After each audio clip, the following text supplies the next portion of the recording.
ቲክቶክ ላይ ፌስቡክ ላይ ዩቲዩብ ላይ ስትጨቃጨቁ የምትሉ በሰው ህይወት የምትኖሩ እንትና ጥሩ ነው አይደለም ጥሩ ነው አይደለም እንጂ ለእናንተ የምትኖሩት መቼ ነው?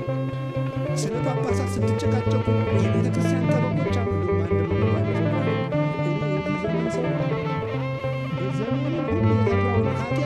ስለ ቤተ ክርስቲያን በመጨቃጨቅ የተሸፈነበት እየመሰሉ ይመስላል። በመጨቃጨቅ በሰው ህይወት ሃሌሉያ ለክርስቶስ ይገባዋል።